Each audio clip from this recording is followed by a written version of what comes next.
আসসালামু আলাইকুম।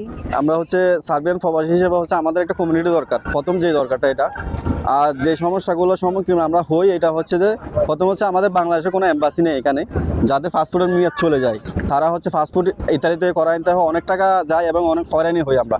এটার জন্য আমাদের প্রথমত হচ্ছে এখানে এম্বাসি দরকার, সার্বিয়াতে আমাদের এম্বাসি দরকার।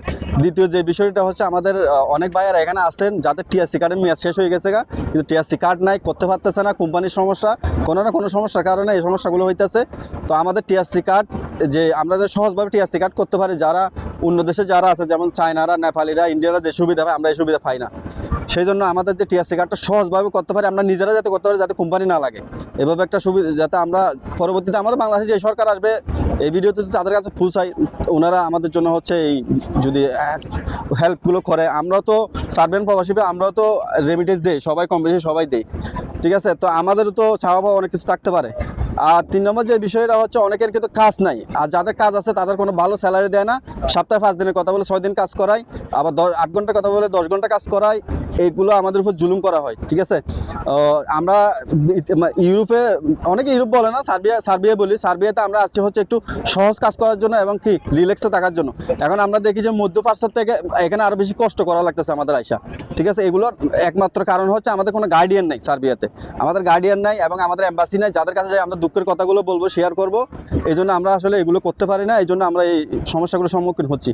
তো আমি আমার মতো যতটুকু আমার বলার এটা আমি বলছি, আরও ভাই বারাদার আছে, সবাই একটু একটু বলবে, আমি সময় বেশি নিয়ে নিছি, ঠিক আছে? ভাই বলেন, আপনি বলেন। ঠিক আছে, আসসালামু আলাইকুম। আশা করি সবাই ভালো আছেন। ক্যামেরার দিকে তাকান। আসলে মোস্ট ইম্পর্টেন্টলি এখানে একটা দূতাবাসের প্রয়োজন। দূতাবাসের কেন প্রয়োজন? এখানে যারা মনে করেন না বাঙালি আসে, একেবারেই কম না আবার অত বেশিও না, তবে যে পরিমাণে আসে বা আসতেছে, তো সেই জন্য এখানে একটা দূতাবাস স্থাপন হওয়া এটা একটা সময়ের দাবি এখন।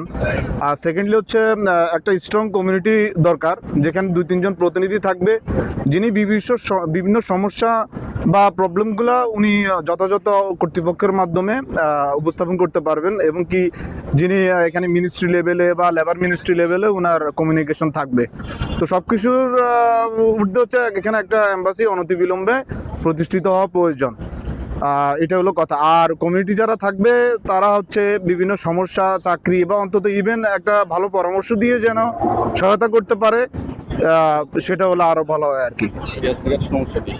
আর এখানে টিআরসি কার্ডের সমস্যা বেশি। অনেক সাপ্লায়ার এখানে আনার পরে ওরা কোনো লায়াবিলিটি নেয় না, ওরা জাস্ট ভিসা করে দিয়ে বাস এখানে এসে ছেড়ে দেয়। তো অনেকে না জেনে চলে আসে, তারা দেশ থেকে আসলে ওই অত বাস্তবতা সম্পর্কে না বুঝে চলে আসে, এখানে আসার পরে এই প্রবলেমগুলো ফেস করে। তো আর কি, এটাই।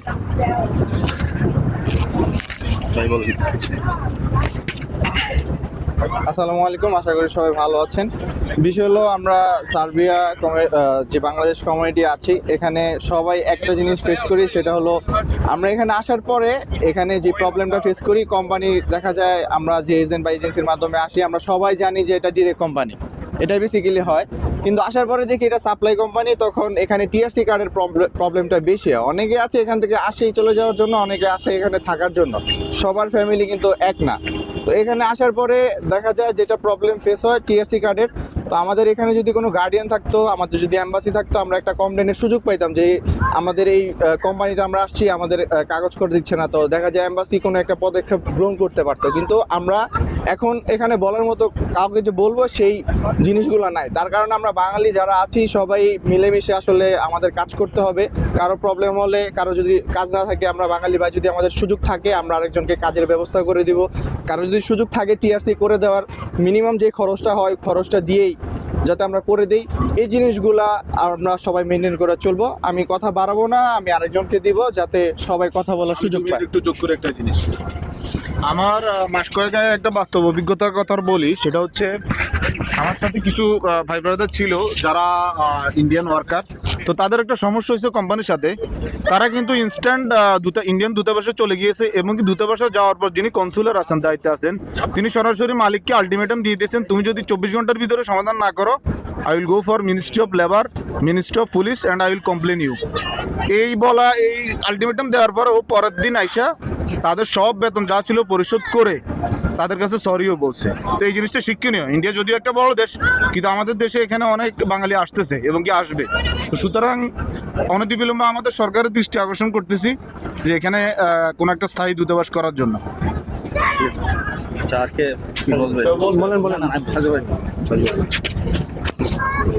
আসসালামু আলাইকুম। সার্ভে থেকে আমি সাজু এবং আমার বড় ভাই যারা আছে তারা যে যে সমস্যার কথা বলছে, আমার দাবি একটাই যে এই সমস্যাগুলা পরিপূর্ণ হয় এবং সার্ভেতে একটা এম্বাসি যুক্ত হয়। ধন্যবাদ সবাইকে। বলেন। আসসালামু আলাইকুম, আমি খায়রুল ইসলাম সার্বিয়া থেকে। তো আমি আসলে এখানে একদমই নতুন। এখানে আরো অনেক ভাই ব্রাদার, বড় ভাই ব্রাদার আছে, তাদের থেকে আমরা আসলে একদমই নতুন। তো আমি এই 6 মাসে সার্বিয়াতে এসে যা শিক্ষা পেয়েছি সেটা হচ্ছে আমরা মূলত এখানে আসি আনস্কিল্ড ওয়ার্কার হিসাবে। তো এই আনস্কিল্ড ওয়ার্কার হিসাবে আসার পরে থেকে আসলে আমাদের যে টিআরসির প্রবলেমগুলো, এটাই হচ্ছে মেইন রিজন। আপনি যখন স্কিল্ড ওয়ার্কার হিসাবে সার্বিয়াতে ঢুকবেন তাহলে কিন্তু আপনি যে কাজে আসবেন সে কাজ যদি এখানে এসে করেন তাহলে কিন্তু আসলে আপনার টিআরসি অ্যাপ্লিকেশনে কোনো সমস্যা হবে না। তাই যারা পরবর্তী সার্বিয়াতে আসবেন অবশ্যই স্কিল্ড হয়ে আসবেন, তাহলে আসলে এই টিআরসি সমস্যাটা হবে না। আর এই যে ভাইরা যেটা বললো যে আসলে এই যে কমিউনিটির ব্যাপারটা, এটা আসলে অনেক ইম্পর্টেন্ট। আমরা আসলে কোথায় যাব, কার কাছে যাব, আমাদের আসলে সুখ দুঃখের কথা তো আমরা বলতে পারি না, এটা অনেক ইম্পর্টেন্ট। এখানে বড় ভাই ব্রাদাররা আছে, তারা যদি আসলে সবাই একত্রিত হয়ে একটা ব্যবস্থা করে তাহলে আমাদের জন্য উপকৃত হবে। তো সবাই ভালো থাকবেন। ধন্যবাদ। আজকে আমাদের সার্বিয়া কমিউনিটি সকল ভাইদেরকে আজকে রেলগেটে আসার জন্য সবাইকে আন্তরিকভাবে আমি শুভেচ্ছা ও অভিনন্দন জানাচ্ছি। সবাইকে আমার সালাম, আসসালামু আলাইকুম। আসলে এখানে যে বিষয়গুলা আমার পূর্ববর্তী যে বক্তারা আছে তারা যে কথাগুলো বলে গেছে, আসলে আমাদের সবচেয়ে ইম্পর্টেন্ট যেটা হচ্ছে আমাদের এখানে আমাদের একটা এম্বাসি দরকার, যেটা আমাদের বাঙালির সব ভাইয়েরা এখন আমরা যে সমস্যাটা আমরা ফেস করতেছি, সবচেয়ে বড় সমস্যা হচ্ছে এটা যে আমরা একটা বিপদে পড়ে বা আমাদের টিআরসি হয় না বা আমাদের একটা পাসপোর্টের মেয়াদ শেষ হয়ে গেলে দেখা গেছে আমাদের হয়তো ইতালি যেতে হয়, নয়তো আমাদেরকে 1.5 লাখ টাকা বিমান ভাড়া করে আমাদের বাংলাদেশে গিয়ে সে পাসপোর্টটা আবার রিনিউ করে নিয়ে আসতে হয়। এটা একটা বিরাট সমস্যা। হ্যাঁ, সেক্ষেত্রে আসলে আমাদের এখানে সার্বিয়ান যে ভাই ব্রাদার আছি, আমাদের সবচেয়ে ইম্পর্টেন্ট হচ্ছে আমাদের একটা কমিউনিটি দরকার, এবং আমাদের কমিউনিটিটার মাধ্যমে আমরা আশা করি আমরা সকল সমস্যা আমরা সমাধান করতে পারবো। আমাদের সকলকে ঐক্যবদ্ধ থাকতে হবে, ঐক্যবদ্ধ ছাড়া আসলে কোনো কিছু সম্ভব না। তো আশা করি আমরা সবাই ঐক্যবদ্ধ হয়ে সামনে যে আমাদের ধাপগুলো আছে, যে সমস্যা যেগুলো আছে, এগুলো আমরা সমাধান করতে সফল হবো ইনশাল্লাহ। আসসালামু আলাইকুম, আমি জহির ভাই। আমি এখানে সার্বিয়াতে আছি দীর্ঘদিন ধরে। আমি 2022 সালে সার্বিয়াতে এসেছি। তো দীর্ঘদিনের প্রবাস জীবনে অনেক কিছুই দেখলাম, অনেক কিছুই শিখলাম। তো আমরা যারা বাঙালি আছি তাদের সকলের প্রতি আমার সালাম রইল। তো এখানে আমি অনেকভাবে অনেক কথাই বললো, সবগুলোই আসলে মূল্যবান কথা। তো আমি সেদিকে বলবো না, আমি শুধু এটুকুই বলবো আমরা যারা সার্বিয়াতে আছি থাকার জন্য আসব। এখানে আমাদের যে শ্রমবাজারটা, এটা শুধু নষ্ট হয়েছে একমাত্র সার্বিয়াতে এসে পালিয়ে যাওয়ার জন্য, মানে গেম মারার জন্য। তো আমি যারা বাংলাদেশ থেকে নতুন করে আসবে, যারা এসেছেন, তাদেরকে শুধু এটুকুই বলবো যে এই চিন্তাধারা নিয়ে কেউ সার্বিয়াতে আসবো না। যদি এই চিন্তাধারা নিয়ে আসি তাহলে কিন্তু আমাদের শ্রমবাজারটা নষ্ট হয়ে যায়। তো সেই সমস্যা আছে, সমস্যা থাকবে, তবে এখানে কিছু সমস্যা আছে, সেগুলো যদি সমাধান করতে পারি আমরা, তাহলে কিন্তু অনেকে পলাবে না। আসলেই সমস্যার জন্য অনেকে বেশিরভাগই পলায়, কিন্তু হ্যাঁ বাধ্য হয়ে অনেকে পলায়, কিন্তু ইচ্ছে করে অনেকে পালায় না। আবার দেখা যায় অনেকে ইচ্ছে করে আসে শুধু পলানোর জন্য। তো যদি আমাদের এই সমস্যার সমাধানগুলো করার চেষ্টা করতে পারি আমরা, তাহলে কিন্তু সবাই স্টে করতে পারবো। তো হ্যাঁ, যারা সত্যিকার এখানে স্টে করতে চায় তাদের জন্য অনেকটা উপকার হবে। তো আর বেশি কিছু বলবো না। আমাদের যে আয়োজনটা, এটা ভবিষ্যতে আরো বড় করব, দীর্ঘ করব। আগামীতে আরো মানুষজন আসবে সার্বিয়াতে। 2026 সালে প্রচুর পরিমাণে ভিসা হবে, এটাও আশা করতেছি আমরা। তো এই যে আমাদের কমিউনিটি এটা ধীরে ধীরে বড় হবে, আরো পরিসর হবে। তো আগামীতে ইনশাল্লাহ আমরা আবার চেষ্টা করব এরকম একটা কিছু করার। ধন্যবাদ সকলকে। আসসালামু আলাইকুম। আসলে সবাই সার্বিয়ার যত প্রবলেম নিয়ে কথা বলছে, তো আমি একটা জিনিস নিয়ে কথা বলবো যে আসলে আমাদের বাংলাদেশে যে হয়রানিগুলো হয় এইগুলা আসলে ইদানিং দিন দিন আসলে বেড়েই চলছে। যেমন আসার সময় আমার ফ্লাইটটা হয়েছে কি আসলে ওকিটি বোর্ডের জন্য আমার এয়ারপোর্ট থেকে ফেরত দিয়ে দিছে, এবং গত পরশু দিন আমার এক ছোটো ভাই আসার সময় তারা বললো যে তার ভিসা নাকি অরিজিনাল না, ডুপ্লিকেট। তারা টাকা দিছে, তখন তারা বোর্ডিং পাস দিছে, এবং এখানে আসার পর কোনো প্রবলেম হয়নি। তো বাংলাদেশে এই যে হয়রানিগুলো, এগুলো তো কোনো কথা হইতে পারে না। আমি 50,000 টাকা দিলাম, এখন আমার বোর্ডিং পাস দিয়ে দিল, আমি টাকা দিলাম না, আমার রিটার্ন ব্যাক করে দিল। যেটা আমার ক্ষেত্রে হয়েছে, আমি 2বার এয়ারপোর্ট থেকে ব্যাক গেছি, তৃতীয়বার অকিটো বোর্ড, এটা সেটা অন্য অন্য দেশের ক্ষেত্রে লাগে না, আমার দেশে কেন লাগবে? তো এই জিনিসগুলা আমরা আসলে সরকারের দৃষ্টি আকর্ষণ করছি, যারা বলছে এখানে কথাগুলো, প্রত্যেকটা কথাই খুব গুরুত্বপূর্ণ। তো এই জিনিসগুলো সরকার যেন খুব ভালোভাবে দেখে, যে আসলে আমাদেরকে যত ফ্যাসিলিটি দিবে তত আমরা আসলে রেমিটেন্স পাঠাতে পারবো।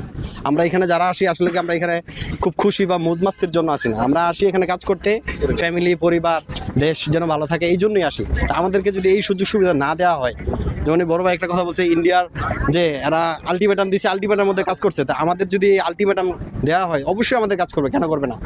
আর আমাদের কমিউনিটির যেন আসলে আমরা সবাই মন থেকে ভালোবাসি, এবং যেন চেষ্টা করি যে কমিউনিটি কীভাবে বাড়ানো যায়, ইনশাল্লাহ অবশ্যই ভালো হবে। আমাদের সার্বিয়ান কমিউনিটি নিয়ে, এবং প্রত্যেকটা দেশেরই কমিউনিটি আছে, আমাদের বাংলাদেশের কোনো কমিউনিটি নাই।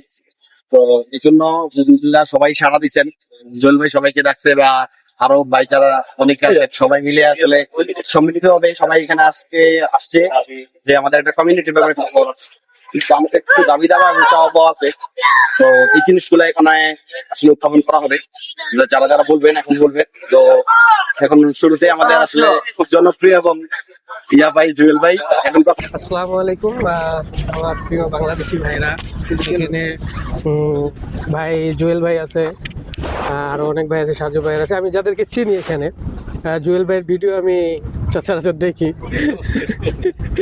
তো আমরা এখানে সার্বিয়াতে আসছি, অনেকে ভোগান্তি পার করেই আসছি, অনেক কষ্ট করে সার্বিয়া পর্যন্ত পৌঁছেছে, অনেকে আছে। ভাই একটু আগে এই কথাটা বলছে যে বিভিন্নভাবে এয়ারপোর্টে হয়রানি হয়, বিভিন্ন ভিসার ক্ষেত্রেও আমাদেরকে বাংলাদেশ এজেন্টগুলো আমাদেরকে হয়রানি করে।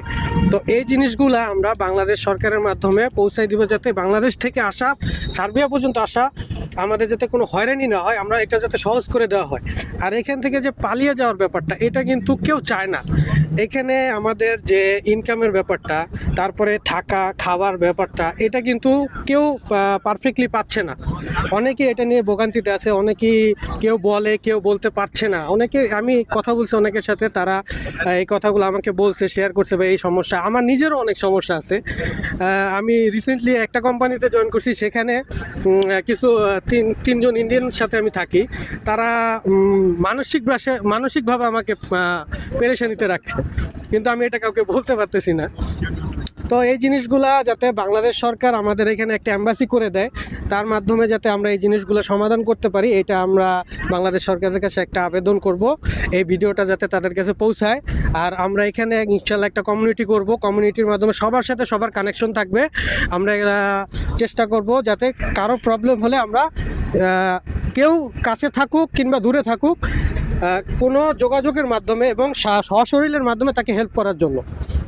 তো এটা আমরা চাই, এটা করব ইনশাল্লাহ। আমি চেষ্টা করব, আপনারাও আমার পাশে থাকবেন, ভাইয়েরা আছে, ভাইয়েরাও পাশে থাকবে ইনশাল্লাহ। এই বলার মাধ্যমে আমি বক্তব্য শেষ করছি। আসসালামু আলাইকুম, দোয়া করবেন সবাই।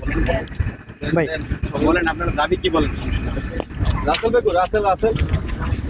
আসসালামু আলাইকুম, আমরা সবাই বাইরে আজকে আছি সার্বিয়া, বাংলাদেশে তো আছি, অনেক হয়রানি হয়। টাবরসে বলে এক কথা, সার্বিয়া এসে দেখা যায় আরেক কথা।